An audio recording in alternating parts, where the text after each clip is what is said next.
Let's talk about some CONCACAF players who are doing absolute bits in the European leagues that finally came around. Specifically, Santi Giménez. He was in action for Feyenoord yesterday, and despite them being 3-0 up already, he gifted them another goal, 4-0. Yeah, defending isn't the strong suit in the Eredivisie. We know what Santi's strong suit, his movement. Great run, beautiful finish for the double.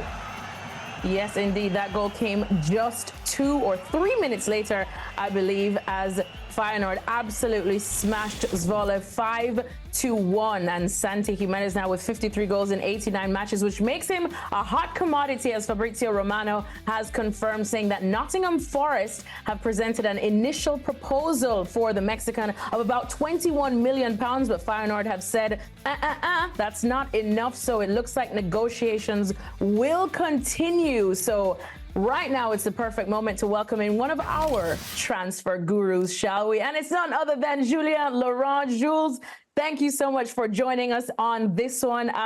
Let's talk Santi Giménez, of course, because he seems like quite the hot commodity. Nottingham Forest and Nuno Espirito Santo looking to bolster their squad, so they probably don't have to fight for relegation in another season. But it looks like this one could be dependent on maybe Arsenal's Eddie Nketiah as well. So considering they both kind of fill the same role, what's the deal there and which one's likely to happen?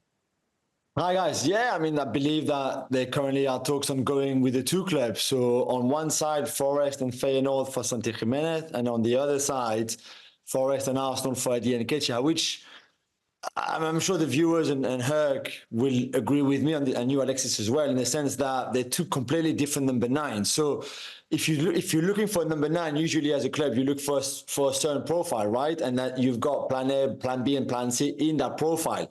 For them to go for two players with completely different skill sets is a bit strange. But whatever, they can do whatever they want. And also, they already obviously have Chris Wood and Awoni and Jota Silva. And so they're not short of number 9s already. But it seems like clearly they're going for Giménez or Nketiah, negotiating with both clubs. And I guess, and that's just my guess, but for sure it's confirmed that they're negotiating with the two clubs. My guess would be that maybe the first one to be agreed, both personal terms and a transfer fee, will be the one that Forrest will sign. But again, I'm really amazed by the fact that they took completely different players. So if you sign one or the other, it makes a big difference to your team and to your coach. So I'm not surprised by Feyenoord and Dennis de Kloese, the CFO of Feyenoord, in wanting to get the most money possible. I understand them going to Forrest or willing to negotiate with Forrest. Look at the Premier League, because those are where the dollars are. I am surprised that Santi Giménez's camp is entertaining this as a good fit. We saw what happened with Matt Turner. We saw what happened with Giovanni Reina. Different positions, but we saw what Nottingham Forest was. Is that the situation you want Santi Giménez going to? When I think of Santi Giménez in his strong suit, he's such a great runner off the ball. His movement really is what makes him. He's very fast and deceptive for his size, nose for goal, but he needs a game in front of him. So to be in a league that is so physical, when you're making a jump from Eredivisie defending to Premier League defending, it really, really makes me wonder what's going on in his camp. I'm wondering, Jules, what's going on? Because when I was thinking of Santi Giménez, when we were talking Santi Giménez a year ago, we were talking about the possibility of him breaking Christian Pulisic's CONCACAF record, which was $70 million plus. $70 million plus for his record from Borussia Dortmund to Chelsea. And now we're talking 25 million euros here. Why has his stock taken such a hit in Europe? Well, what's the 411 with this player? What's the information you have on this player's stock? I think it's a great question, Herc. I think maybe last season was not as good as the one before, that's for sure. And maybe for some clubs, it made them think again. It's not even so much the price, Herc, really, in a way, because to go back to your initial point, it's also the type of club that Forest is. And I've got nothing against Nottingham Forest.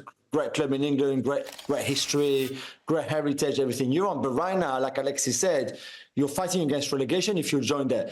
At the time, for Santi, we were talking about clubs who played in the Champions League, whatever league that was, La Liga, Premier League, etc.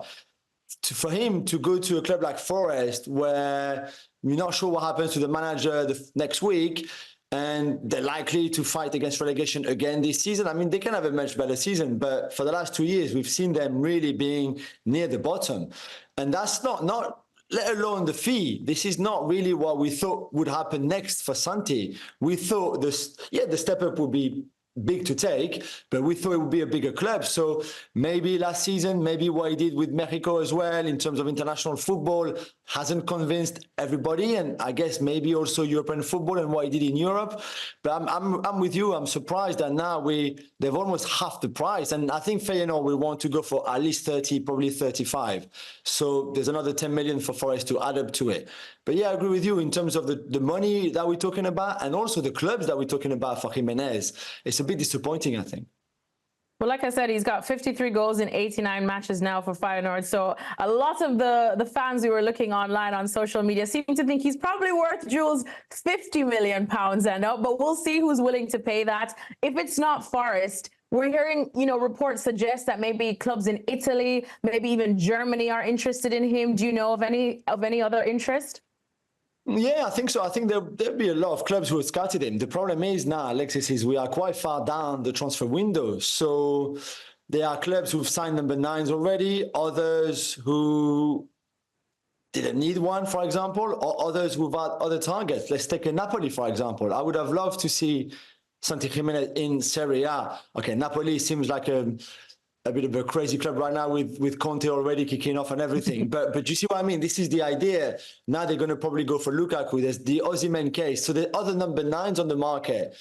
And Nketiah is another one that maybe at some point Forrest will think, do you know what? We would rather get Nketiah, who is Premier League proven because he's English and played there with Arsenal, etc., instead of taking a bit of a punt on Santi Giménez. We don't know how he would adapt to English football, to the life in England, etc., etc. So I don't think it'd be easy, really, and I wouldn't be surprised in a way if, in the end, Santi Giménez stays at Feyenoord for another year. All right, or at least 6 months. I don't want to put you on the spot, but who would you take, Nketiah or Santi Giménez, if you're Forrest? And two, how much of this is Eredivisie tax? Because we hear it all the time when we talk about managers in the Dutch league moving up to the Premier League, how there's not only an adjustment period, but often not, they don't do well. We were seeing it with Erik ten Hag and what's happening in United, and now we're asking the same questions. Arne Slot, is there an Eredivisie tax? Is my second question. The first one was, who would you take? So who would you take? I mean, Herc, I think it really depends what kind of number 9 you want. And that's why I'm a bit surprised that they go for 2 completely different ones.